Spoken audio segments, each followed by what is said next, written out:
Summer twilight was descending on Dos Palos, coloring the sky a deep purple.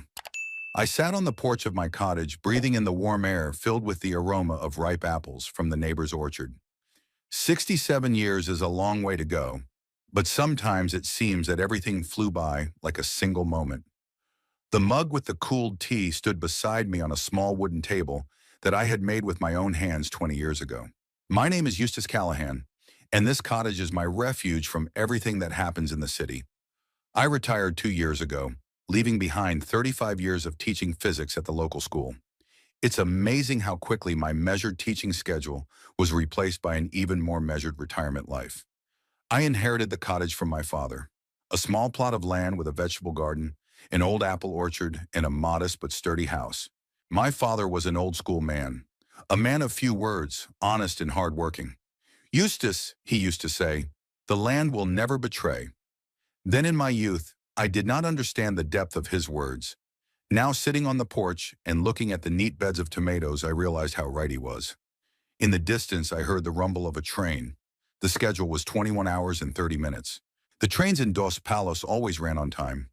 The way this town is small, predictable, frozen in time. It was this predictability that attracted Miriam and me when we decided to settle here after the wedding. Miriam, it's been 7 years since she's been gone. Cancer took her quickly and ruthlessly, leaving no chance to say goodbye properly. She died in the fall, and every October since then, I have felt inexplicably anxious. Doctors call it seasonal depression, but I know it's a matter of memory. My body remembers the loss even when my mind is occupied with other thoughts. Miriam was an English literature teacher at the same school where I taught physics. We met at a teacher's conference when we were both just over 30. She fascinated me with her ability to find poetry in the most mundane things. "Look at these clouds, Eustace," she said. "They're like the lines of an unfinished poem." I, with my exact scientific mind, saw the clouds as nothing more than a cluster of water vapor. But over time, she taught me to see beauty where before I had only noticed facts. Our son Randall was born 3 years after we were married. A strong, healthy boy with a rebellious temper. "He's just like you, Eustace," Miriam laughed, "just as stubborn." But I knew he wasn't. My stubbornness was quiet, thoughtful, based on a clear understanding of principles and rules. Randall's stubbornness was always loud, demonstrative, aimed at disrupting the established order. I reached into my shirt pocket, pulled out my cigarettes, another one of my weaknesses that Miriam had tried unsuccessfully to rid me of. Now, after all these years, I'm not trying to quit anymore. At my age, some habits become a part of you, and giving them up feels like a betrayal of yourself. Taking a drag, I looked out at the darkening garden. Tomorrow I'll have to pick the fallen apples or they'll start to rot. Order and consistency have always been my faithful companions. In the classroom, I demanded clarity and logic from my students. At home, I maintained a well-established routine. "You're too pedantic," Miriam often teased. "Life is not an equation to be solved." Maybe she was right. Maybe it was my need to find logic and order in everything that caused the rift with my son. Randall has always been unpredictable, living in the moment. As a child, this manifested itself in spontaneous decisions and impulsive actions. He might suddenly decide to spend the night in a makeshift hut in the garden, or set off on his bicycle to explore the far reaches of the city without warning.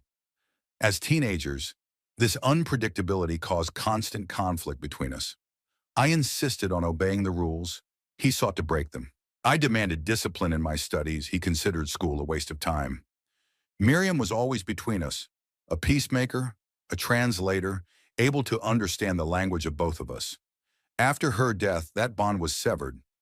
Randall and I were left alone with our differences, without an interpreter capable of finding common ground.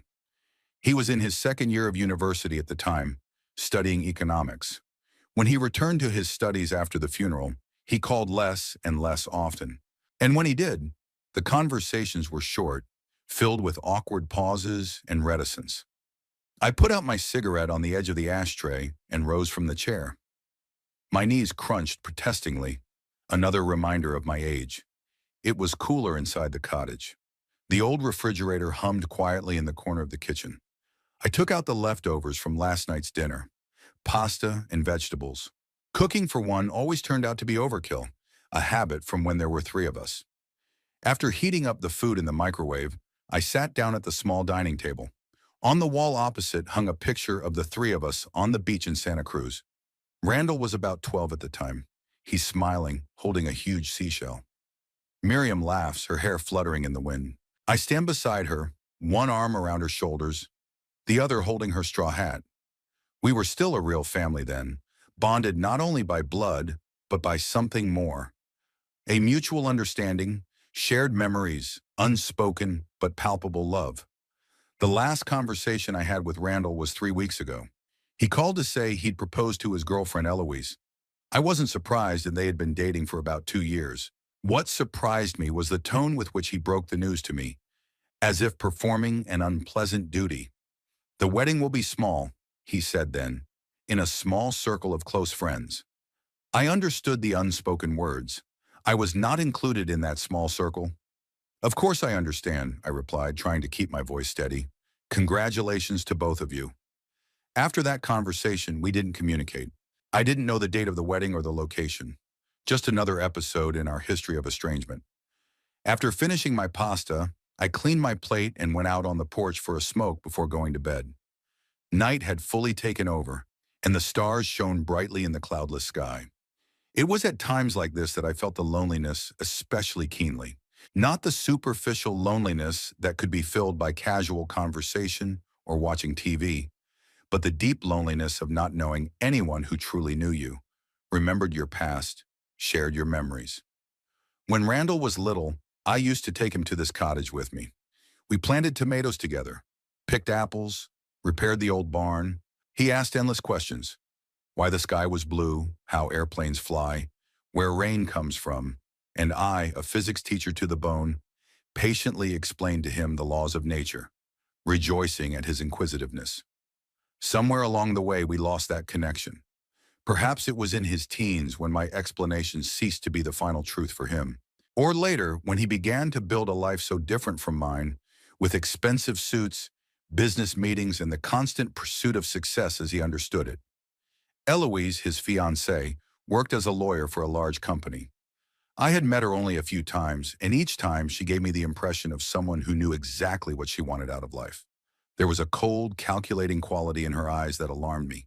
But Randall seemed fascinated by her. "She's ambitious," he said proudly, "knows how to succeed." Success. That word became a mantra for him.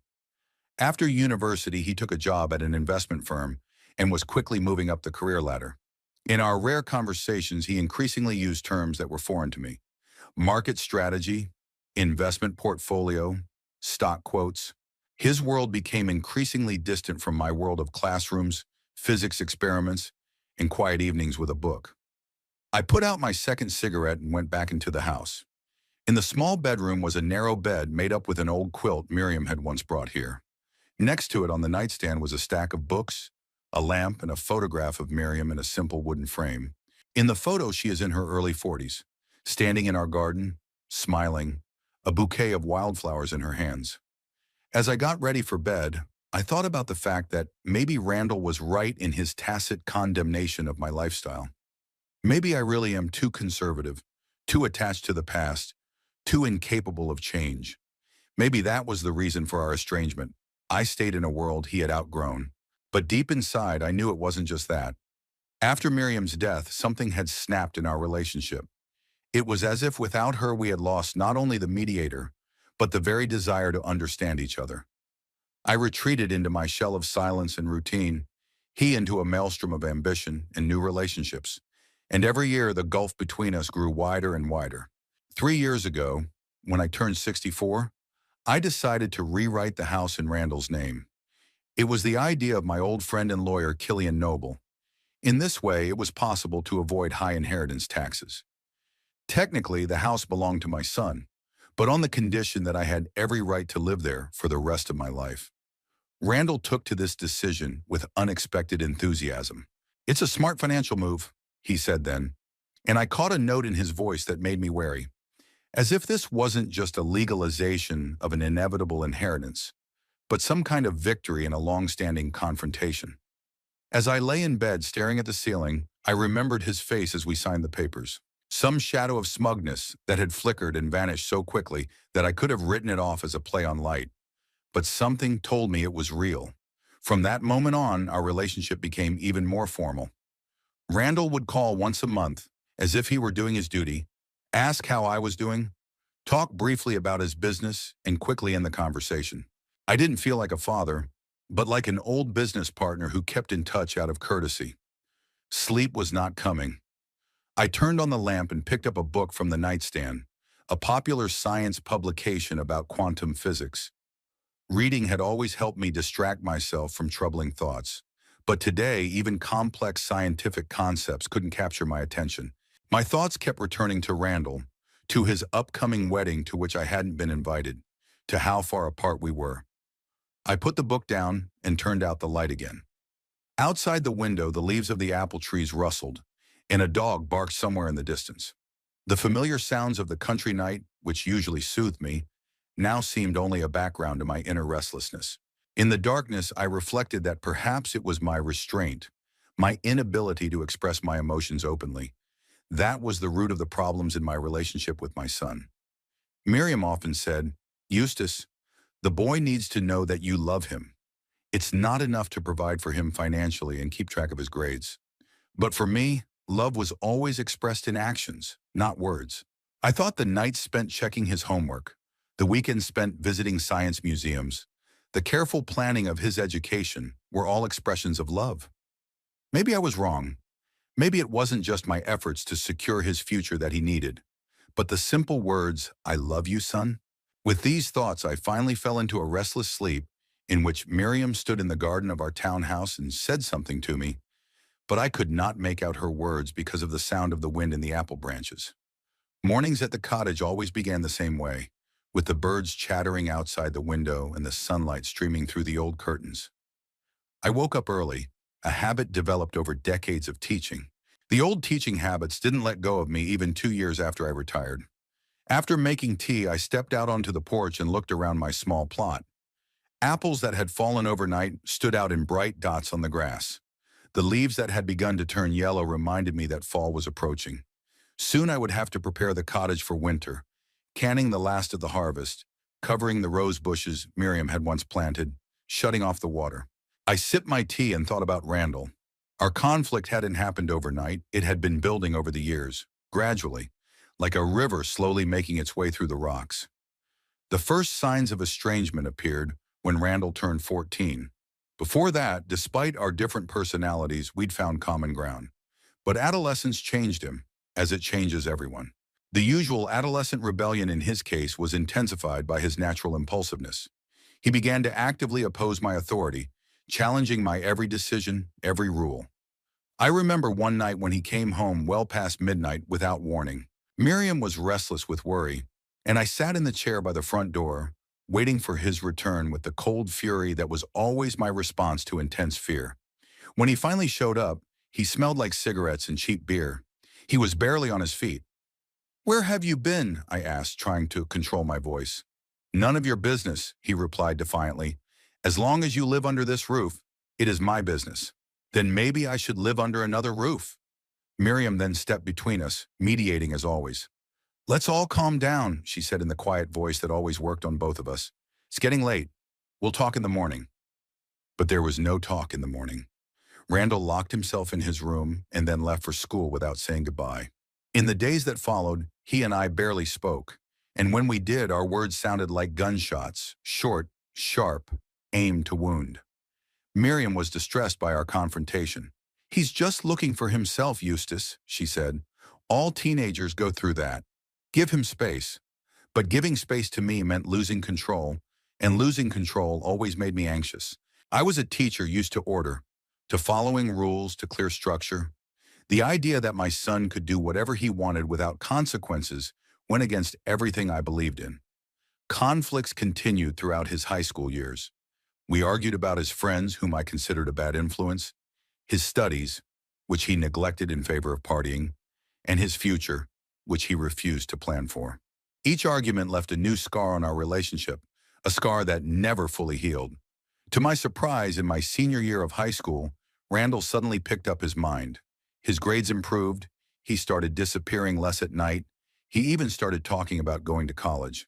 Miriam rejoiced at this change, seeing it as a sign of maturation. I remained wary, expecting it to be temporary. But the change was real. Randall entered a prestigious university on a partial scholarship to study economics. He moved to campus, and our communication became less frequent, but strangely of higher quality. The distance seemed to help us both. Him to gain the independence he craved, me to learn to respect his choices. The first 2 years at the university went relatively smoothly. Randall came home for vacations, talking about his courses and his new friends. Miriam was happy to see the gap between us gradually narrowing. I, too, began to hope that the worst was over, that my son had finally found his way. And then the irreparable happened. Miriam fell ill. The diagnosis was relentless, an aggressive form of cancer with metastasis. From the first symptoms to her passing was only 4 months. 4 months that turned my confidence in the future to ashes. Randall returned from university to be with his mother in her final weeks. He sat by her bedside, holding her hand, talking about his plans, how he was going to become successful so she could be proud of him. Miriam listened to him with the same love she had always listened to both of us, but I could see the worry in her eyes. She knew our fragile world would shatter after she was gone. At the funeral, Randall held himself aloof. He didn't cry, didn't accept condolences, stood to the side, staring off into the distance. I tried to approach him, to find words of comfort, but what could I say? I myself was crushed with grief, unable even to realize that Miriam was gone. The evening after the funeral, when everyone had gone, it was just the two of us in a house that was suddenly too big and empty. Randall sat in the kitchen, twirling a cup of untouched tea in his hands. "Are you going back to university?" I asked, not knowing where to start the conversation. "Yes," he answered quietly. "Classes have already started. I took a sabbatical for a month, but I can't stay longer than that." "Of course, I understand." "Studying is important." He looked up at me, and in his eyes I saw something new. Not just the usual challenge, but deep, fundamental frustration. "It's always studying, isn't it? Always a schedule, always responsibilities. Even now." "Randall, that's not what I meant." "It doesn't matter what you meant. It's what you said that matters. It's always more important what's said than what's meant. Didn't you teach me that?" He stood up, leaving his cup on the table, and walked out of the kitchen. The next day he left for university, and from that moment our relationship changed definitively. Calls became infrequent. Conversations became superficial. On vacations, he preferred to stay on campus or go to a friend's house. In those rare moments when he did come home, there was an invisible wall between us. We talked about the weather, about the news, but never about what really mattered. Never about Miriam, never about our pain, never about how her absence had changed us both. After graduation, Randall took a job with an investment firm in a neighboring town. His career quickly took off. He possessed that combination of ambition, intelligence, and ruthlessness that is highly prized in the financial world. Our meetings became even more infrequent. He called at Christmas and on my birthday, sometimes stopping by for a quick lunch if he was in town on business. During these meetings, I noticed him changing outwardly. Expensive suits, fancy haircuts, the confident demeanor of a man who knows what he wants out of life. But internally, he remained a mystery to me, a book written in a language I did not understand. About a year after he started at the company, he called me with the news that he was dating a girl. Eloise was a lawyer specializing in corporate law. They had met at some business conference and, he said, felt an immediate connection. "She's amazing, Dad," he said then, and in his voice I heard the excitement that had long since disappeared from our conversations. "Smart, driven, understands my world." "Sounds wonderful," I replied, pleased by his enthusiasm. "I'd like to meet her." "Sure, we'll arrange something," he promised, but I sensed doubt in his tone. The meeting didn't take place until 3 months later, when their relationship had already become serious. Randall brought Eloise over for Sunday lunch. I cooked a roast from Miriam's recipe, trying to make a good impression. Eloise was exactly as I had imagined her from my son's stories, an elegant, confident woman with a sharp mind and a cool smile. She politely praised my home, my cooking, asked the right questions about my work and hobbies. But behind that impeccable politeness, I sensed an appraising gaze, as if she was estimating the value of every item in my home.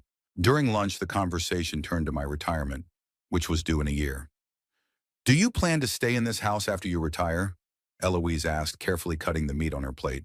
"Yes, of course, sir," I replied. "This has been my home for 30 years. All my memories are here." "Memories are wonderful," she said with the same cold smile. "But sometimes change is necessary. Many people your age prefer something more compact, less onerous in terms of maintenance." "My father is doing a great job with this house," Randall interjected, but without much confidence in his voice. "Right, Dad?" "Absolutely," I confirmed, feeling suddenly irritated. "And I don't plan on making any changes in the near future." Eloise only nodded, but something resembling disappointment flashed in her eyes. Or maybe it was irritation, the same kind I was feeling. After they left, I sat in the living room for a long time, thinking about the encounter. It was clear that Eloise had considerable influence over Randall. He looked at her with the same admiration that he had once looked at me when I explained the laws of physics to him. But unlike my explanations, which should have broadened his understanding of the world, her influence seemed to narrow his perspective to one goal: financial success. Meetings with Eloise became regular, though infrequent. Each time, I noticed Randall falling more and more under her influence. His speech, mannerisms, even his outlook on life slowly transformed to her standards. He started talking about proper investments, asset optimization, and long-term financial strategies. Phrases I was sure came from her. One day, about a year after they met, Randall arrived alone. It was unusual. The last few months they had always appeared together as a unit. I made tea and we sat down in the living room. "Eloise thinks you should consider retitling the house to me," he said without preamble. "From a tax optimization standpoint, it makes sense." I set my cup on the table, trying to hide my surprise. "And since when did my tax optimization issues become Eloise's concern?" Randall looked confused, but only for a moment. "She cares about our shared future, Dad. About your well-being, too. If the house is in my name, it will relieve you of some of the tax burden, and there won't be any complications with the deed when you inherit." "Upon inheritance," I repeated, feeling strangely bitter. "Is that what you're thinking of already?" "Don't be silly," he set his cup next to mine irritably. "This is about sensible planning. You're nearing 65. It's time to think about these things." "About my death, you mean?" "About your financial security," he exclaimed. "Why do you always make things so complicated? This is a simple business decision that benefits us both." We looked at each other across the table, and I suddenly realized how much strangers we had become. My son, whom I had taught to value knowledge above material possessions, now spoke of my house as a financial asset that needed to be optimized. "I'll think about it," I finally said, more to end this unpleasant conversation than out of any real intention to follow his advice. He nodded, clearly satisfied with my answer, and turned the conversation to more neutral topics. But the idea he, or rather Eloise, had planted remained in my mind. The next day I called my old friend Killian Noble, who worked as a lawyer. We had known each other since our college days, and I trusted his judgment. "Your son's offer makes sense, Eustace," he said after hearing my story. "From a tax standpoint, it could indeed be beneficial. But I'd recommend including a clause in the contract guaranteeing your right to live in the house for life." "You think that's necessary?" Wayne I asked, surprised by his suggestion. "Better to be overinsured," he replied after a brief pause. "After all, this is your only home." In his voice I heard the same worry I felt myself, but couldn't quite articulate. A worry that there was more than a concern for tax optimization behind Randall's offer. For 2 weeks I pondered the issue, weighing the pros and cons. The idea of putting my house even formally in someone else's hands was something I instinctively resisted. It was the house where Miriam and I had spent most of our lives together, where Randall had been born and raised, where every corner held memories of our family history. But there was another side to it. Randall was my only son, my heir. Sooner or later, this house would pass to him anyway. And as Killian pointed out, legally the offer made sense. In the end, I agreed to the deed, but with one condition. The contract must clearly state that I would have the right to live in the house for life. Randall accepted the clause without objection, which put my doubts to rest a bit. The day of the signing of the papers was a strange one. We met in Killian's office. Randall, Eloise, myself, and Killian himself as my attorney. The atmosphere was more like a business transaction than a family decision. Eloise read every line of the document carefully, occasionally consulting Randall in whispers. I just sat back and watched my house pass from my hands to my son's, on paper, but no less real. When all the papers were signed, Randall shook my hand as if we had just closed a successful deal. Thanks, Dad, he said with a smile that seemed too businesslike for me. It's the right decision. I hope so, I replied, feeling a strange emptiness inside. Eloise smiled at me too, the same cold, calculating smile I had noticed when we first met. You can be secure about your future now, mister. Callahan, she said in a tone that should have sounded caring, but instead sounded condescending. After that day, our relationship with Randall became even more formal. He called less often, his visits reduced to a minimum. When we did talk, the conversation revolved around neutral topics: the weather, the news, his work. Never about the house, never about our relationship, never about anything that really mattered. I started coming to the dacha more often, finding here what I could no longer find in a city home: a sense of belonging, a certainty that this place was truly mine. Here I was, not a tenant of my own life, but its full owner. This dacha, a small piece of land with a simple house, became my true refuge. Here there were no ghosts of the past, no reminders of what I had lost. Not only my wife, but also my connection with my only son. Here I could just be an old physics teacher, growing tomatoes and reading science journals, without thinking about how my life had gradually become a story of loss. Twilight at the dacha always came in a special way. The sky would gradually darken, turning deep blue and purple, and then suddenly turn black, studded with stars. In the city, this transition was not so noticeable because of the street lights and tall buildings. Here, away from the hustle and bustle of the city, time seemed to take on a different rhythm, calmer, more natural. I spent the day working in the garden, picking ripe apples and strengthening the fence for the coming fall. Physical work always helped me take my mind off heavy thoughts, gave me that temporary relief that neither books nor television could provide. There was some primal, healing power in working with the earth. When I returned to the house, I took a shower, washing away the dirt and fatigue, and prepared a simple dinner, an omelet with tomatoes and herbs grown here at the cottage. Miriam had once joked that if it weren't for her, I would eat only scrambled eggs and tea. After her death, that joke became a sad reality. My cooking was limited to the simplest dishes, and I rarely bothered to cook anything elaborate unless I was expecting occasional guests. After dinner, I settled into a shabby chair on the porch with a book and a glass of whiskey, another habit I'd developed since Miriam's death. I used to hardly ever drink alcohol, but now a glass or two before bedtime was part of my evening ritual. Nothing excessive, just a way to dull a little the constant feeling of loneliness that was especially acute in the evenings. The ringing of my cell phone sounded unexpectedly loud in the stillness of the evening. I reluctantly set the book aside and looked at the screen. Randall! The name popped up, and my heart squeezed involuntarily. My son's calls always gave me mixed feelings: hope for reconciliation and fear of another disappointment. Hello, Randall, I answered, trying to keep my voice steady. Hi, Dad. His voice sounded strangely excited, which was unusual for our usually subdued conversations. Is something wrong? I asked, instinctively expecting bad news. Yes, actually, he paused, and I heard a muffled female voice in the background. Eloise, no doubt. I'm calling to let you know that Eloise and I have decided to get married. Tomorrow. Tomorrow? I couldn't hide my surprise. So soon? I thought weddings were planned in advance. Usually they do, but we've decided not to wait. The ceremony will be modest, just the closest friends. I noticed he didn't say family, but decided not to focus on it. Congratulations to both of you. I wish you happiness. Thank you. His tone was oddly businesslike for a man discussing his own wedding.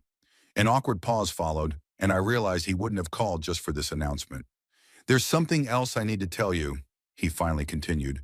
Eloise and I have decided to start a new life. We bought a house in Palo Alto more suited to our lifestyle. That's wonderful, I replied, not understanding where he was going with this. We needed funds for that, so... Another pause. I sold the house. And your car, too. The world around me seemed to freeze. Randall's words echoed in my head, but I couldn't quite make sense of them. You sold the house? My house? Technically, it's my house, Dad. Remember, the deeds were reissued to me 3 years ago. But there's a stipulation about my lifetime residency. My voice sounded oddly detached, like I was discussing someone else's situation.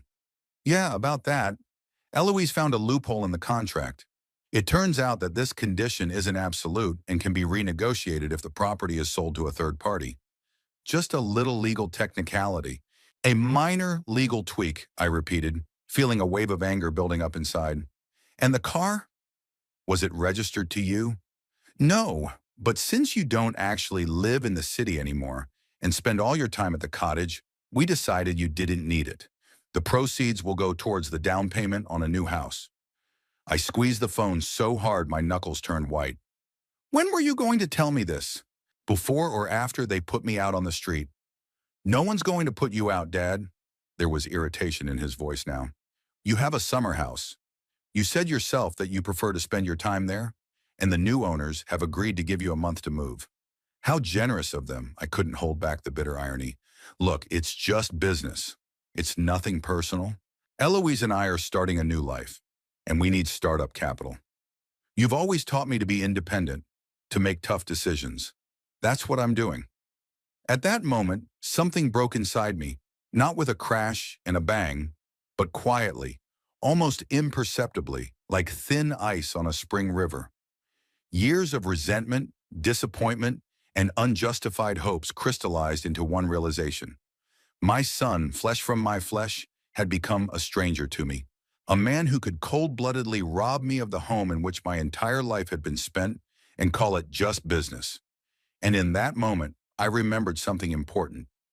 Something Randall didn't know, something that could have changed the whole situation. I understand, I said, surprised at the sudden calm in my voice. You're right, it's your decision. And I wish you and Eloise happiness in your new life. A silence hung in the receiver. Apparently Randall was expecting a more violent reaction, yelling, accusations that he could use to further distance himself from me, to justify his act. Thank you for understanding, he finally said, clearly confused by my calmness. I'll arrange to have someone help you with the move. Don't worry about it. I took a sip of whiskey, feeling the alcohol burn my throat. I have everything I need right here. Good. Then, I'll see you later. Of course. And Randall. I paused, choosing my words. Okay, but you have a surprise tomorrow. Expect it. What do you mean? There was tension in his voice. I laughed out loud, enjoying the sudden role reversal. Now he was the one who didn't understand what was going on. Dad? What are you talking about? Don't worry, son. All in good time. I'll see you tomorrow at your wedding. But I'm not. I ended the call without letting him finish his sentence. I placed the phone on the arm of my chair and took another sip of whiskey, feeling the warmth spill over my body. A strange feeling came over me, a mixture of bitterness, anger, and, strangely, relief. It was as if the weight I'd been carrying for years was suddenly lighter. The phone immediately rang again. Randall's name flashed on the screen, but I didn't answer it. Let him suffer the unknown. Let him feel some of the anxiety he'd caused me by calling. After the fifth ring, the phone went silent. I got up from my chair and went back into the house, feeling a sudden need to act. The small secretary I had brought here when I was young held important documents. I opened the top drawer and pulled out a folder of papers, laying them out neatly on the table. The deeds to the house. Not the house Randall knew, but a different one. A house my son didn't even know existed. Once upon a time, almost 15 years ago, Miriam and I made a decision. Our only child, Randall, was going through a particularly difficult adolescence at the time. Stealing, fighting, drinking. Every week brought a new problem. We worried that if something happened to us, he would squander the inheritance in a matter of months. So we sold our real family home, the big old mansion Miriam had inherited from her parents. We sold it secretly, through a front man, and used the proceeds to buy 2 other properties. The house where we continued to live with Randall, and another that we never told anyone about. The second house was even bigger and better than the first in an upscale neighborhood, with all the amenities. We rented it out through a management company and put the income into a special account. It was our reserve parachute as Miriam called it, in case Randall never grew up, in case his self-destructive behavior continued. We hoped that we would never use this plan, that in time our son would find his own way, become a responsible person.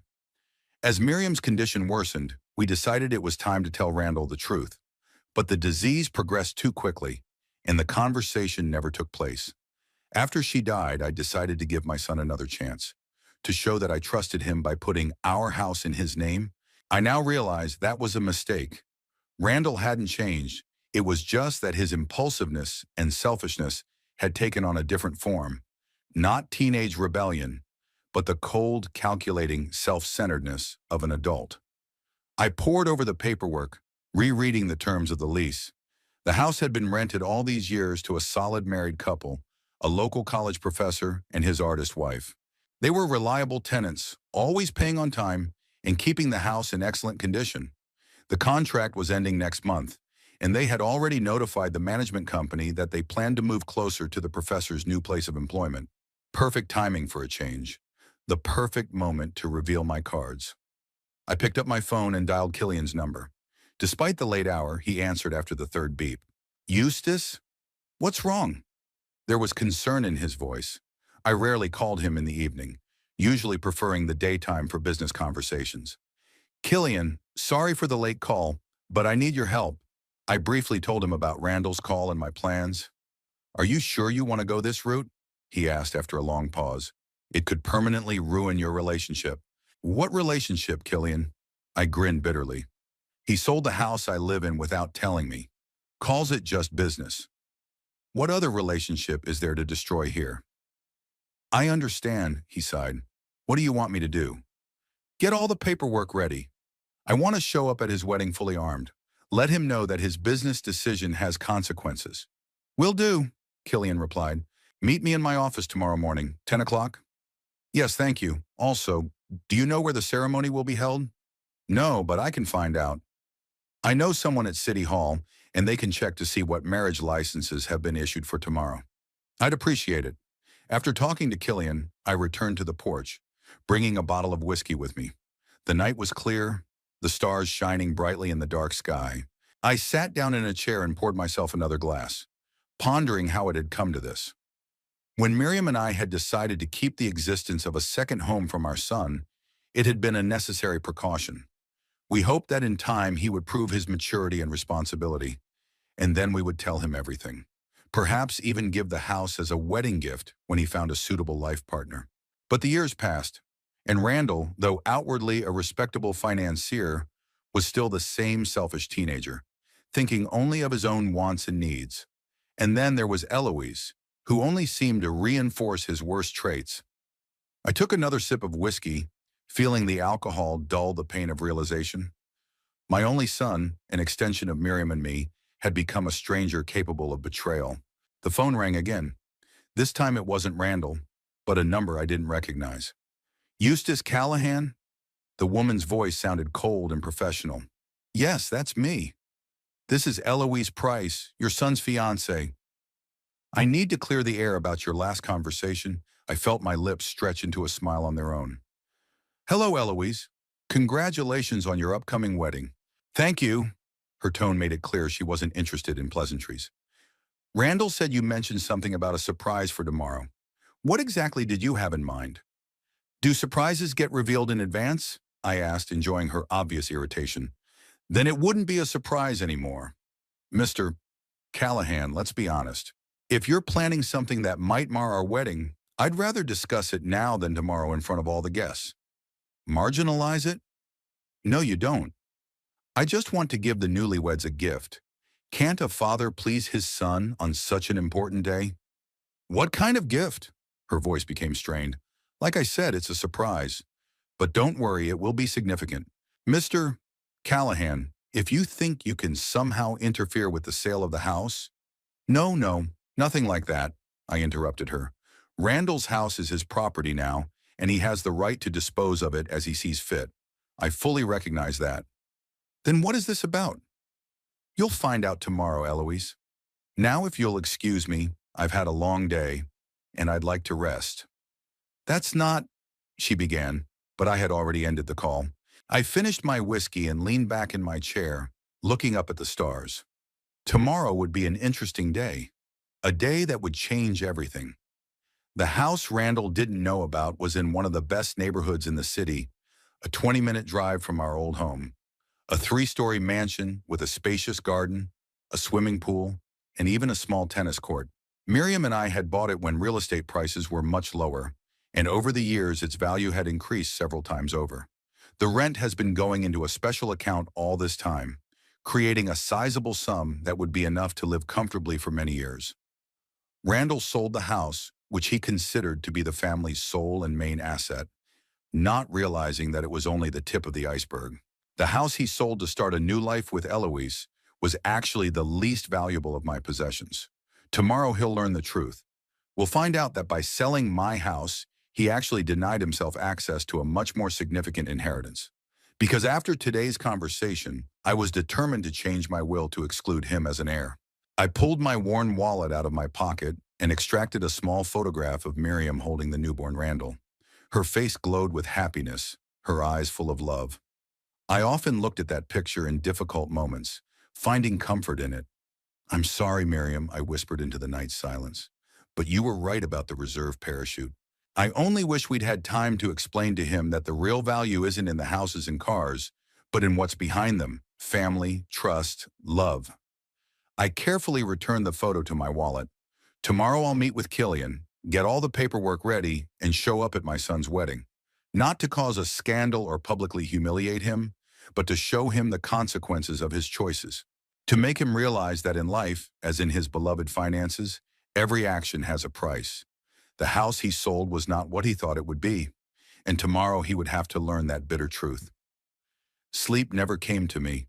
I spent the night sitting in a chair on the porch, watching the stars move slowly across the sky gradually changing from blue-black to deep blue, and then to light blue. Sunrise over the Dacha village was always a magnificent sight.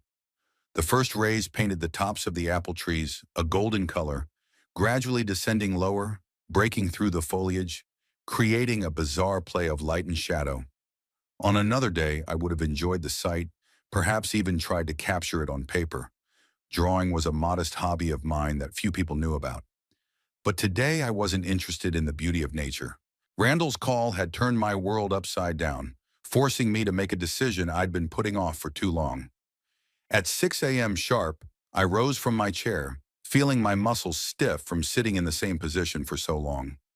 Inside the house, I quickly washed my face, shaved, and brewed a strong cup of coffee. Then I pulled my only decent suit out of the closet, the dark blue one with the faint stripe I'd bought for Miriam's funeral. It smelled a little like mothballs, but it looked decent. As I packed, I mentally mapped out a plan of action. First, I had to get back to the city, then meet Killian, prepare all the necessary documents, and find out where and when the ceremony would take place. I wanted to be there, not at the beginning, but at the moment when everything would be ready for the vows. My gift was going to be the highlight of the day. Before leaving, I checked the documents in the folder one more time. The certificate of ownership for the second house, the contract with the management company, the bank statements proving regular rent receipts for 15 years. Everything was in order. The bus from the Dacha village to the city ran rarely, only 3 times a day. The first trip was at 7:30 in the morning, and I caught it with plenty of time to spare. Sitting at the window and looking at the passing scenery, I thought about how strange everything had turned out.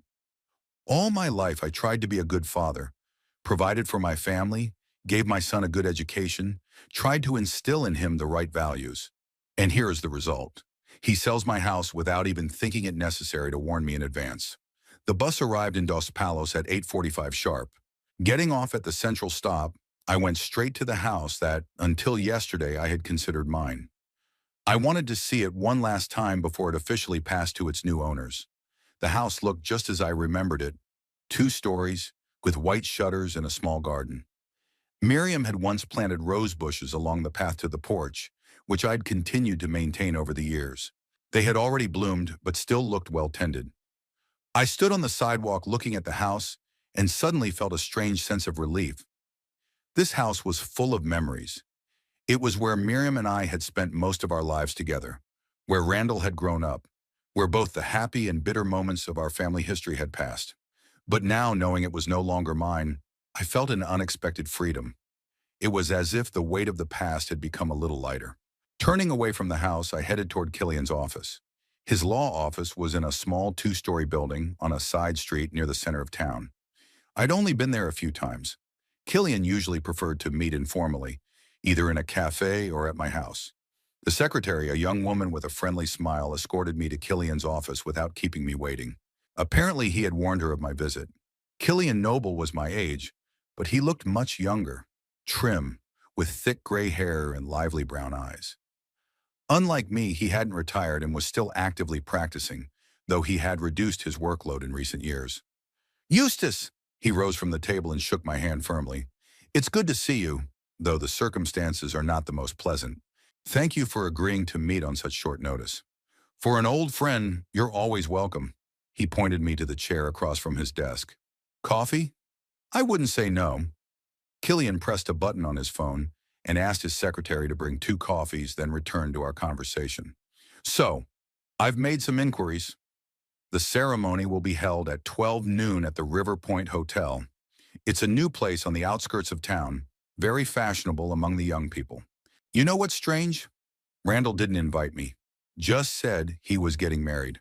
Killian sighed. That says a lot about your relationship. But honestly, after what you said about what he did with the house, I'm not surprised. The secretary brought the coffee and removed herself, closing the door behind her. I took a sip and continued. I brought all the paperwork for the second house. I want to make sure everything is legally in order. Killian took the folder I held out and began to scrutinize the contents.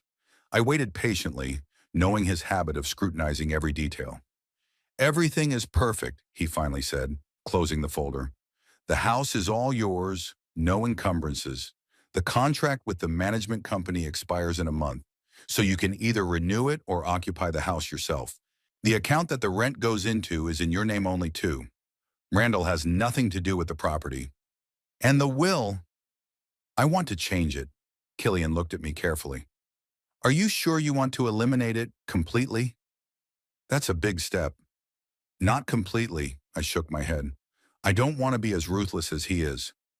Let him have the DACA and a small amount of money. But the main property I want to leave to charity. Miriam has always supported the local library and a program to help gifted children from low-income families. I think it would be the right thing to do. Good, Killian nodded. I'll prepare a new draft of the will. Can you come by to sign it next week? Sure. Now about your plans for today. Do you really want to show up at the wedding uninvited and have shall we say a surprise? Yes, I answered firmly. Randall needs to realize that his actions have consequences, that you can't treat your own father as a minor nuisance on the road to a new life. I understand your feelings, believe me. But think again. This is a public conflict that could have unpredictable consequences. Perhaps we should meet with him alone after the ceremony? I shook my head. No, Killian. He made his choice publicly, without consulting me, without thinking about my feelings. Now let him publicly find out the truth. Killian sighed. I can see you're determined. Well, that's your right, but at least let me come with you. If things get out of hand, you may need legal support. Thanks, friend. I was touched by his concern, but I can handle it on my own. This is a family matter, and I don't want to drag outsiders into it. I'm not an outsider, Eustace. I was at your and Miriam's wedding, remember? I baptized Randall. I helped you formalize that second house 15 years ago. I'm part of your history, whether you want me to be or not. I looked at my old friend and realized he was right. Killian had always been there for me in the most important moments of our lives. And now as I prepared for what might be the hardest conversation I'd ever had with my son, his support would be invaluable. Okay, I agreed. We'll go together. Killian smiled. That's good. We still have 2 hours before the ceremony. I suggest we grab a bite to eat at the Old Maple. They still make the best pancakes in town. We left the office and headed towards a cafe we had both known and loved for years. The Old Maple was one of the few places in Dos Palos that hadn't changed much in the last 30 years. The same checkered tablecloths, the same wooden tables, the same aroma of freshly brewed coffee and homemade pastries. At a table in the corner, Killian ordered pancakes with maple syrup, while I limited myself to toast and scrambled eggs. I didn't have much of an appetite, but I knew I needed to keep my strength up for the upcoming confrontation. Remember when we discussed the second house idea? Killian asked, sending a bite of pancake into his mouth.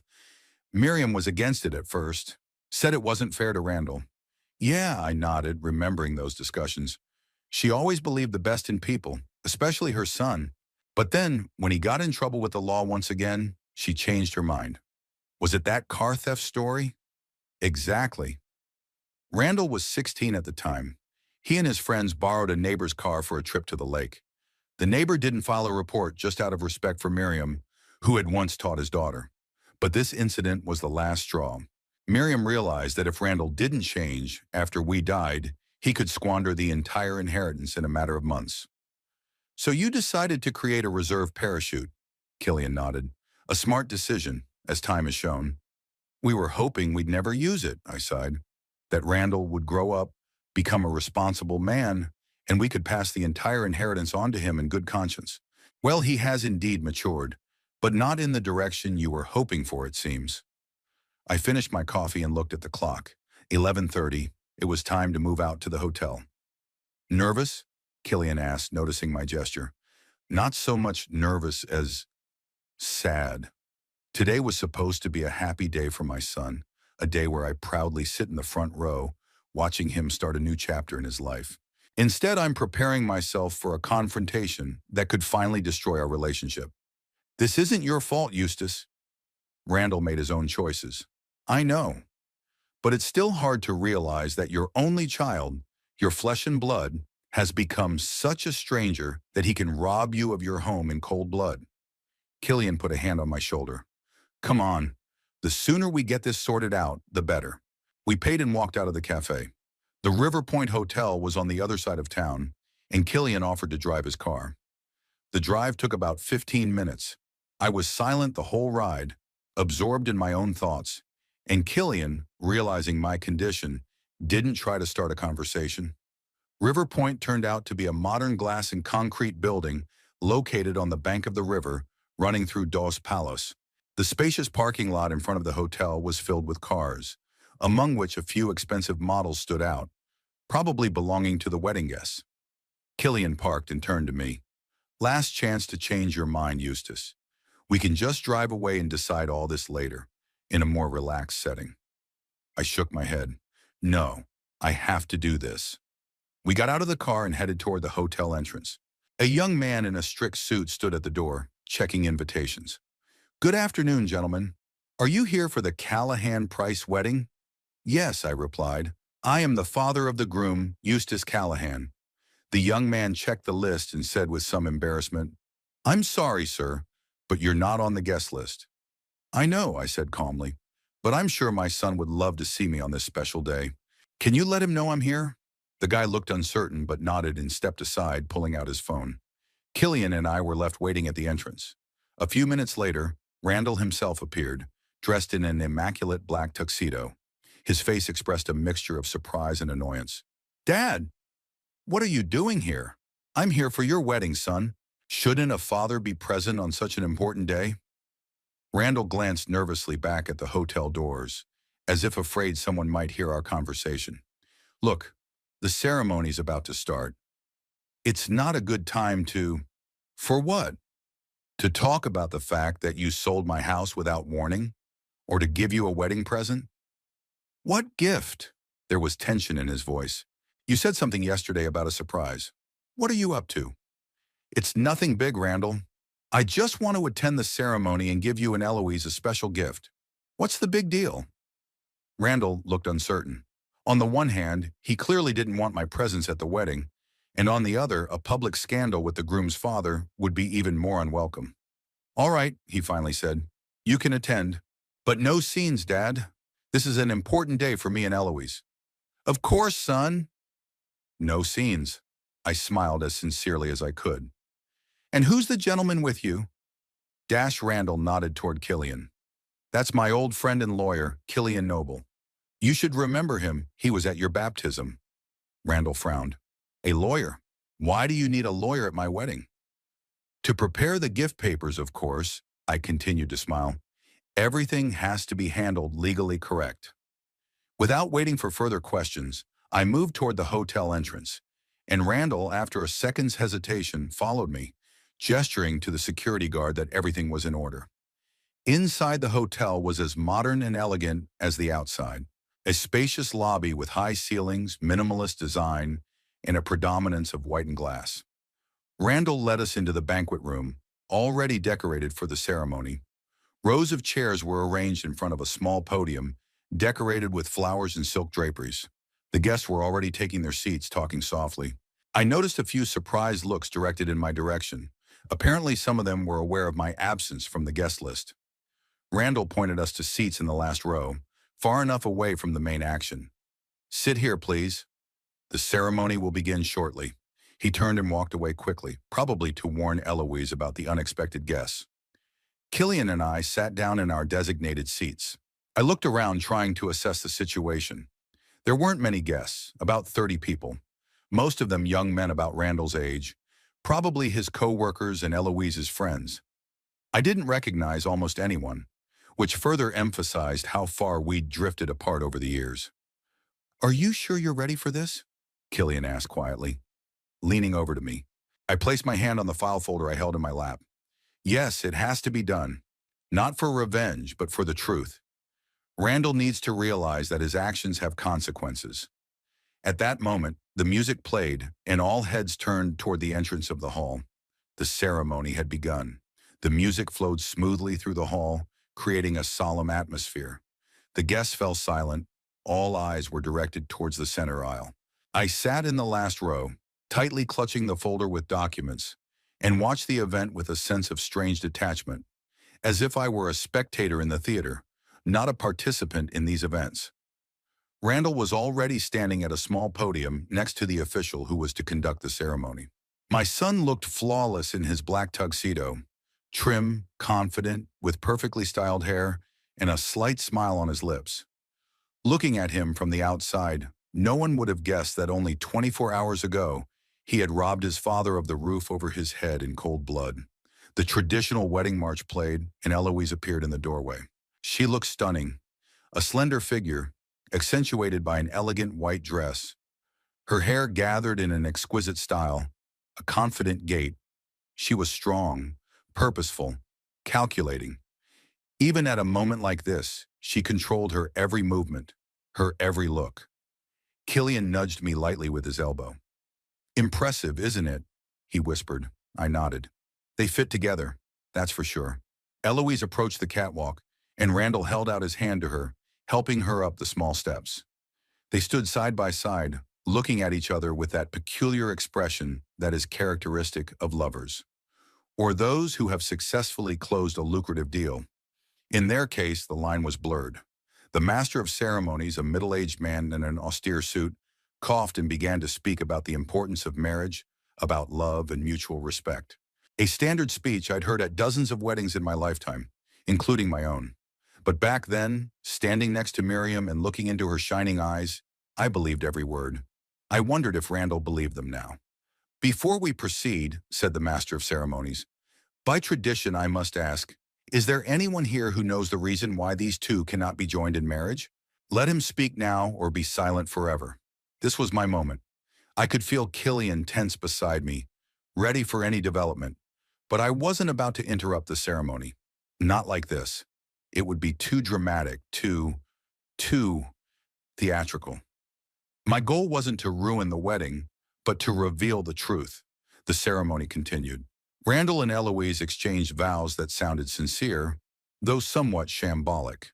An exchange of rings followed, and finally the master of ceremonies pronounced them husband and wife. They kissed to the applause of the guests, and I clapped too, though I felt bitterness rising to my throat. After the formal part, the guests began to move to a nearby room where a buffet was set up. I remained seated, watching the newlyweds accept congratulations. Randall looked happy, but occasionally cast concerned glances in my direction. He remembered my surprise and was clearly nervous. "When do you plan to make your move?" Killian asked when the bulk of the guests had already left the room. "Now," I replied, standing up and clutching the folder in my hand. "It's time to wrap this play up." We headed toward the newlyweds, who were still standing at the podium talking to the photographer. Upon seeing us, Randall quickly said something to Eloise, and she turned in our direction. Her smile instantly became strained, her eyes wary. "Mr. Callahan," she said, extending her hand, "thank you for coming in spite of circumstances." I shook her hand, noting the firmness of her grip. "I couldn't miss my only son's wedding, could I?" "Congratulations to you both." Randall looked tense, his gaze fixed on the folder in my hand. "Thanks, Dad." "Yeah, we appreciate your presence. I brought you a wedding gift." I lifted the folder slightly. "Something special that I'm sure you'll be interested in."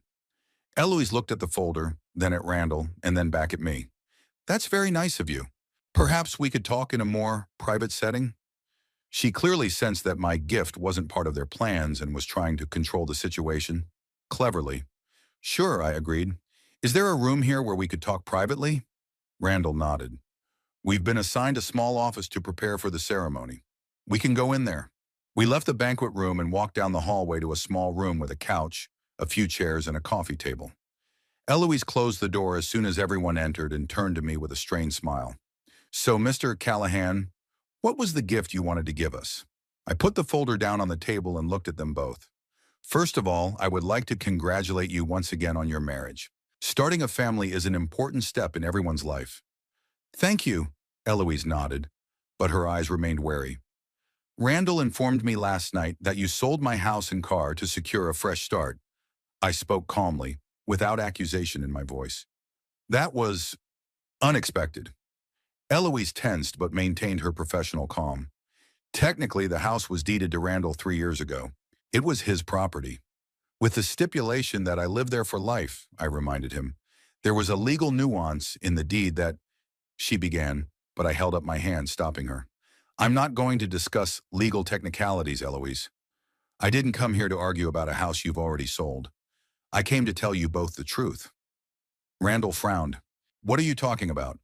I opened the folder and pulled out the first document, the certificate of title for the second house, the one Randall didn't know existed. 15 years ago, your mother and I made a decision. You were going through a difficult period. Stealing the neighbor's car was the last straw. We were afraid that if something happened to us, you'd squander the inheritance in a matter of months." Randall's face contorted with anger. "Is that what this is? You come to my wedding to remind me of my teenage mistakes?" "No, son. I came to tell you what we did back then. We sold our real family home, the big mansion your mother inherited from your parents. Sold it secretly, through front men, and used the proceeds to buy 2 other properties. The house where we continued to live with you, and another that we didn't tell anyone about. I laid before them the title deeds to a 3-story mansion in one of the city's finest neighborhoods." Eloise instantly grabbed the papers and began examining them with professional thoroughness. Randall looked confused. "I don't understand. You're saying you've had another house all this time, and you never told me about it?" "That's exactly right. Your mother and I created an emergency parachute in case you never grew up, in case your self-destructive behavior continued. We rented out this house through the management company and put the income into a special account." I pulled out another document, a bank statement showing regular rent receipts for 15 years. The amount in the account was impressive. Eloise looked through the documents quickly, and I saw her expression change from skeptical to surprised and then to calculating. "We were hoping we'd never use this plan," I continued, "that you would find your way, become a responsible person. After your mother died, I decided to give you a chance to prove it. That's why I put our house in your name, to show you that I trusted you. And I lived up to your expectations, didn't I?" Randall grinned bitterly. "The first thing I did when I got control of the house was to sell it." "Exactly. You sold the house I was living in without warning me, without consulting me.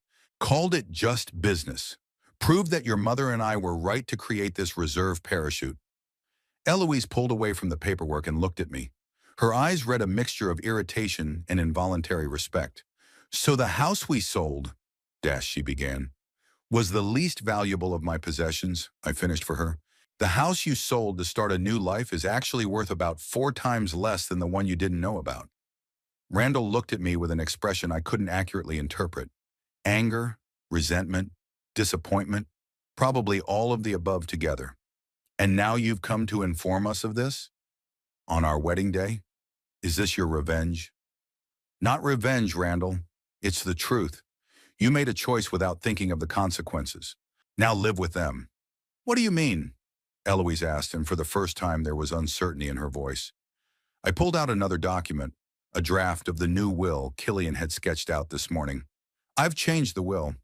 The cottage and a small amount of money will be left to you, Randall. But the main property, the second home, and the account with the accumulated rent will go to charity. The local library and the gifted children's program for underprivileged children. Your mother has always supported them. Eloise's face contorted with anger. You can't do that. It's perfectly legal, Killian, who had been silent until then, said calmly. Mr. Callahan has every right to dispose of his property as he sees fit. Randall stood up and walked to the window, turning his back to us. His shoulders were tense, his hands clenched into fists. Why did you come here today, Dad? He asked without turning around. To humiliate me in front of my wife? To ruin our day? No, son. I came so you both know the truth, to make you realize that your actions have consequences. You decided you could control my life by selling the house I lived in. I'm showing you that I have a choice too. Eloise folded the papers back into the folder and slowly slid it across the table to me. So what now, Mr. Callahan? Do you expect us to beg you to change your mind? Promise we'll make it right? No, Eloise. I don't expect anything from you. You are adults making your own choices. I just wanted you to understand the consequences of that choice. Randall turned toward us, and I was surprised to see tears in his eyes. You've always done this, Dad. Always turned everything into a lesson. Always been a teacher, even at home. Never just a father. His words hit me deeper than I expected. Maybe you're right, Randall. Maybe I wasn't the father I should have been. But I've always acted out of love for you, even if you didn't see it. Love? He grinned bitterly. You call that love? Withholding information from me, not trusting me, and now coming to my wedding with these revelations? And you call what you did love? Selling your father's house without warning? Putting a roof over his head? We stared at each other across the room, two people bound by blood, but separated by a chasm of misunderstanding and resentment built up over many years. Eloise broke the silence, standing up and taking Randall under her arm. I think we'd better get back to our guests. They'll be surprised at our absence. Her voice sounded calm, but I could see her mind working, recalculating, reevaluating, planning a new strategy in light of the information she'd received. Of course, I nodded, gathering the documents back into the folder. I'm not going to ruin your wedding. I've said what I wanted to say, and now I can leave. Leave? Randall looked at me in surprise. You're not staying for the banquet? Why, Randall? We both know you didn't want me at your wedding. You didn't even invite me. I only came to let you know what you needed to know. Now it's done, and I can go home. Home? He grinned. To the house we sold? No, son. To my real home. The one you didn't know about. The tenants are moving out at the end of the month, so I'll have time to get ready to move in. I headed for the door, but stopped on the threshold and turned around. By the way, I do have a wedding present for you. The envelope is in the side pocket of the folder. Eloise quickly opened the folder and pulled out a thick cream envelope. Inside was a check for a substantial amount of money. What's this? She asked, clearly surprised. The money I got from the sale of my car, I replied. The very one you sold without my knowledge, Randall. I discovered that it's actually still registered to me. Funny legal subtlety, isn't it? Randall stared at the check with an expression of utter amazement. But, how? I have a legal advisor too, I nodded toward Killian, and he's no less competent than your wife. Eloise flared, but remained silent as she continued to stare at the check. This is my gift to you. Use it wisely. I turned to leave, but Randall's voice stopped me. Dad, wait. We can't break up like this. I turned around, expecting to see anger or accusation in his eyes. But instead, there was confusion there. The confusion of a man whose world had just been turned upside down. How are we supposed to part, Randall? With hugs and promises that things will be different now? We both know it isn't. But we're family. His voice sounded almost childlike. Yes, we are family. By blood, by paperwork, but not in essence. Not in the way we treat each other. You sold my house without thinking about where I would live. I changed my will, disinheriting you. We both made our choices. Eloise looked back and forth at me and Randall, her face expressing a mixture of annoyance and curiosity, as if she were observing an interesting psychological experiment. So what now? Randall asked. We just stop being a family? We stopped being a family a long time ago, son. Even before you met Eloise. Even before I signed the house over to you. Maybe even before your mother died. We were just pretending everything was okay. Maintaining the appearance of a relationship that no longer existed. Randall was silent, but I could see in his eyes that he understood the truth of my words. Understood and accepted it, no matter how bitter it was. Well then, he held out his hand. Goodbye, Dad. I shook his hand, feeling a strange mixture of bitterness and relief. Goodbye, son. I wish you happiness. Eloise didn't offer me her hand, just nodded with a slight smile that could mean anything from respect to contempt. Killian and I left the room and headed toward the hotel exit. None of the guests paid us any attention. Everyone was busy with cocktails and conversation, waiting for the newlyweds to show up. Are you okay? Killian asked as we stepped outside. Yeah, I replied, and realized with surprise that it was true. I feel relieved, like I've finally shed the heavy backpack I've been carrying for too long. What will you do now? Spend the rest of my days at the cottage and then move into my real house when the tenants move out. Start a new chapter of life. Killian nodded. Sounds like a good plan. Need help with the move? Maybe. I smiled at my old friend. But first, let's get lunch somewhere. I'm unexpectedly hungry. We headed toward the parking lot, leaving behind the hotel where my son was starting his new life without me. I didn't look back. There was no need to. Everything that needed to be said had been said. Everything that had to end was over. A strange sense of freedom swept over me. Freedom from expectation, from disappointment, from trying to recover what was irretrievably lost. There was a new life ahead, and I was ready to begin it. I spent another 3 weeks at the dacha, enjoying the last warm days of the passing summer. I harvested the leftovers, preserved Miriam's apple jam, and tidied up the garden for winter. All of these familiar activities seemed special now, as if I was saying goodbye not only to summer, but to a whole era of my life. After the wedding, Randall didn't call. I didn't expect a call, knowing his pride and ability to take offense. Eloise did show up, though. She sent a formal letter through her assistant requesting copies of all the deeds to the second house for legal review. Killian responded in the same formal manner, reminding her that information about my personal property was confidential and could only be released by court order. From time to time, I wondered how they took my revelation after the initial shock had passed. Eloise was no doubt disappointed. Their plan to secure a fresh start for themselves by selling my house had not turned out as they had expected. Instead of receiving my entire inheritance, Randall could now only count on the cottage and a small amount of money. How did my son react? Did he blame his wife for pushing him into this decision? Or did they rally against a common enemy? Me? I didn't know, and frankly, I didn't want to know anymore. For too long, I'd let my relationship with Randall define my emotional state. It was time to let it go. In early October, I received a call from the management company that handled the rental of my real house. The tenants had moved out, and the house was ready for me to move in. I made an appointment with the company manager the next day to tour the house and get the keys. The mansion was in the Hillcrest neighborhood, the oldest and most prestigious part of Dos Palos, built up in the early 20th century with homes of wealthy citizens. Miriam grew up here, in the house she inherited from her parents, which we sold 15 years ago.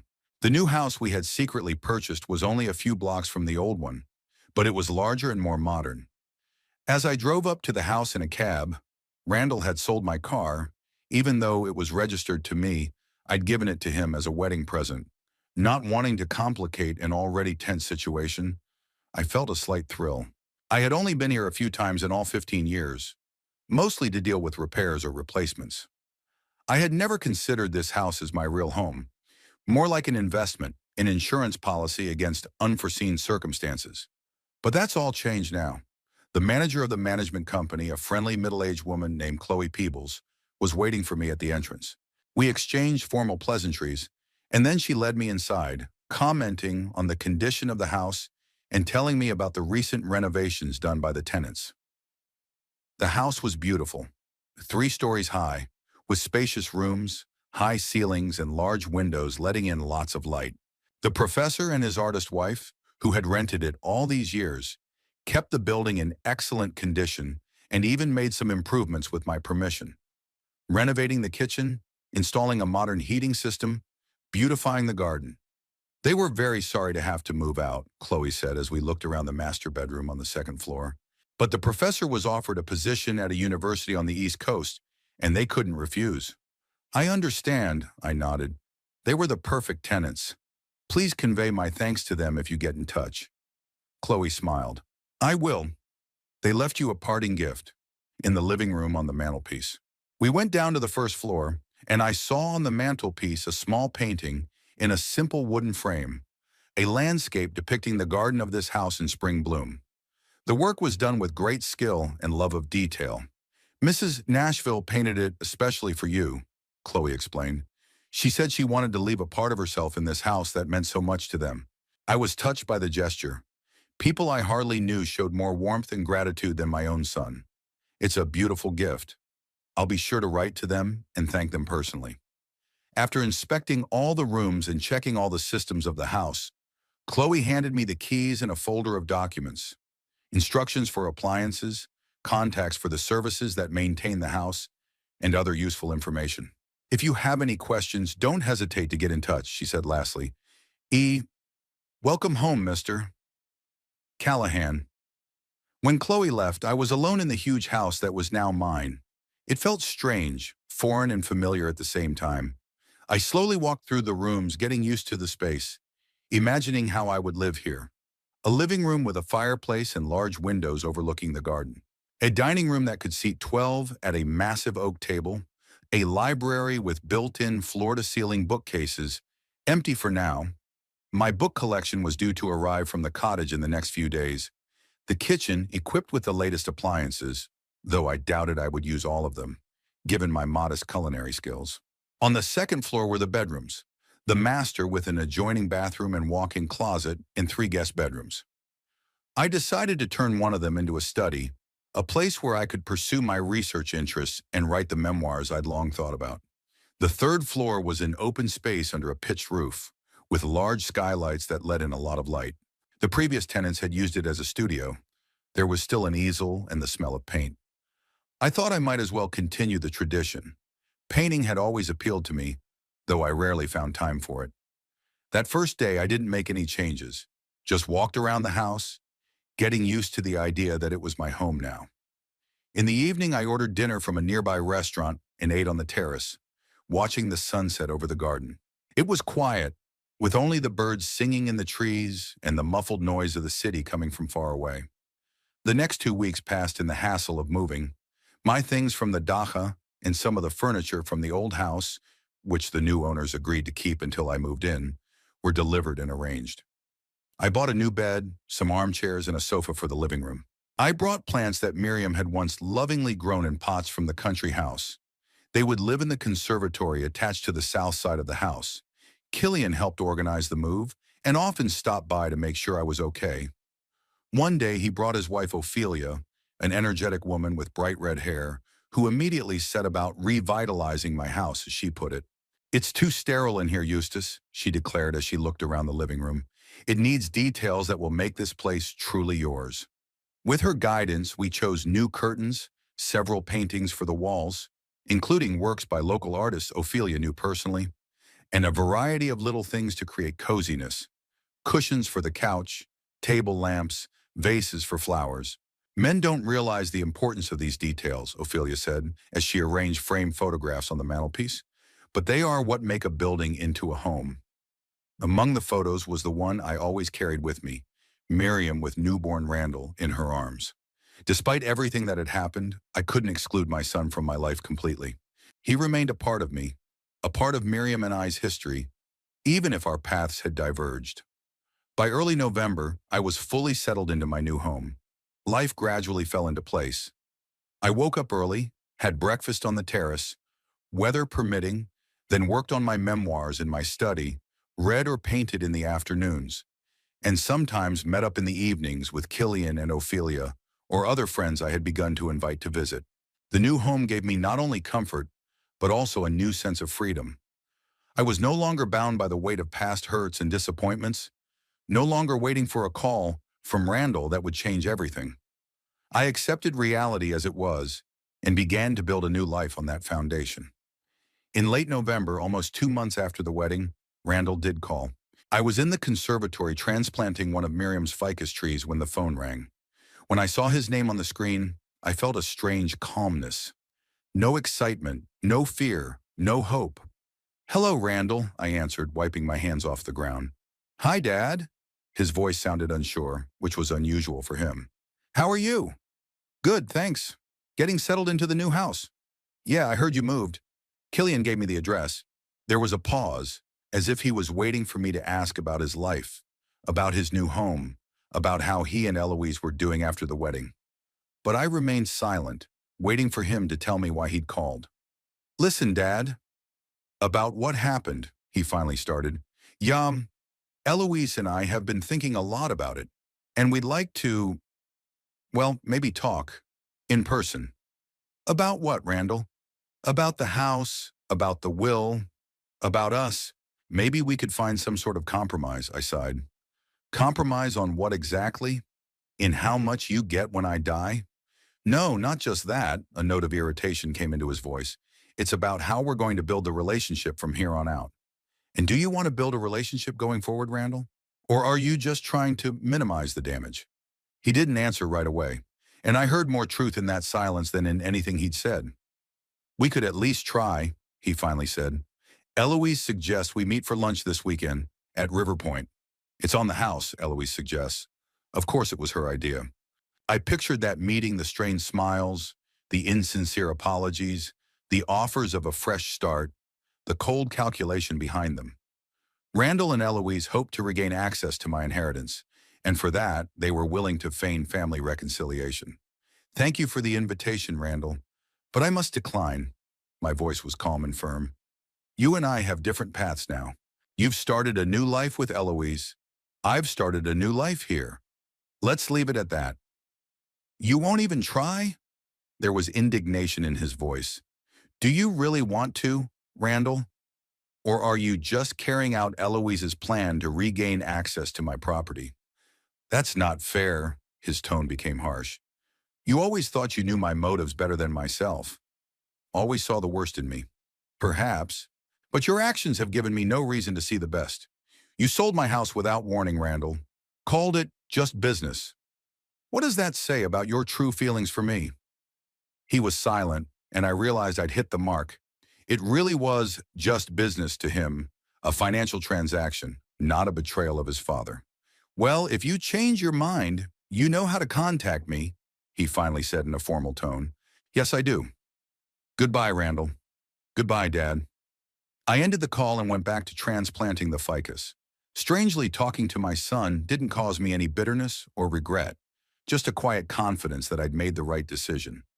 Our relationship wasn't destroyed the day he announced the sale of the house, or even the day of his wedding when I revealed the truth about the second house. It was destroyed over years, gradually, imperceptibly, until it reached a point of no return. A week after Randall's call, I received an official letter from Eloise Knott, through an assistant this time, but directly on her law firm's letterhead. She offered to meet to discuss possible options for resolving the family conflict to the mutual benefit of all parties. Typical legal negotiation language that hid not emotion but cold calculation. I did not respond to the letter. There was no point in continuing this game. In early December, I finally signed the new will in Killian's office. The cottage and a certain amount of money went to Randall, while the main property, the second house and accumulated funds, went to a foundation established to support the local library and a program to help gifted children. Killian was named executor of the will, ensuring that my final wishes would be carried out exactly. "Are you sure you want to go this route?" Killian asked as I signed the document. "It will definitively close the door to reconciliation with Randall." That door has already been closed, Killian, I replied, and not by me. Randall and Eloise are not interested in a relationship with me, but in my property. They've proven that by their actions. Killian nodded. I understand. I just wanted to make sure you wouldn't regret this decision. I won't. I was confident in my words. It's the right decision, both for me and for those who really need help. After signing the will, I felt a final release, as if the last thread tying me to past hurts and disappointments had been cut. I could now fully focus on the present and the future. Life in my new home was becoming more and more comfortable. I found my rhythm, my little joys, reading in a chair by the fireplace on winter evenings, painting in the attic studio, where the light was especially good in the morning hours, walking in the garden, which even in winter retained its beauty. I began to participate more actively in the life of the local community. I joined a club of astronomy enthusiasts, occasionally gave lectures on physics in the local school, helped in the library with the organization of a science club for children. These activities were satisfying and filled the days with meaning. Sometimes, especially on quiet evenings, I would think of Miriam and wonder what she would say about my decision. Would she have approved of what I'd done with Randall? Or would she have insisted on a reconciliation, another attempt to rebuild family ties? I will never know the answer to that question, but I believe Miriam would have understood me. She always saw the best in people, but she was not blind to their faults. And she, of all people, valued sincerity and honesty in relationships. Randall never called again, and I didn't seek to see him. From Killian, I occasionally heard news about his son. His career was flourishing. He and Eloise had bought a house in an upscale neighborhood in Palo Alto, and they were planning to have children. I listened to the news with interest, but without emotional involvement, as if it were about a distant acquaintance, not my only child. Maybe someday our paths would cross again. Maybe time will smooth out the sharp edges and we can meet without mutual accusations and ulterior motives. But I don't expect it. I don't make plans for it. I have learned to live in the present, to appreciate what I have here and now. At the end of December, when the first snow covered Dos Palos with a white blanket, I stood at the window of my attic studio, looking at the winter garden below, and thought about the strange twists and turns of fate. Who would have guessed that the decision Miriam and I had made 15 years ago out of fear for our son's future would end up being my salvation? That a house bought as a reserve parachute would eventually give me not only a roof over my head, but a new beginning? Life is full of ironies and lessons if we're willing to internalize them. I picked up a paintbrush and began to paint the winter landscape outside my window. The white roofs of the houses, the trees covered in snow, the distant hills on the horizon. This was my world now, my home, my life, and I was ready to live it as fully as I could, without looking back, without regretting what couldn't be changed. Some doors close forever, but new ones always open if we have the courage to cross the threshold.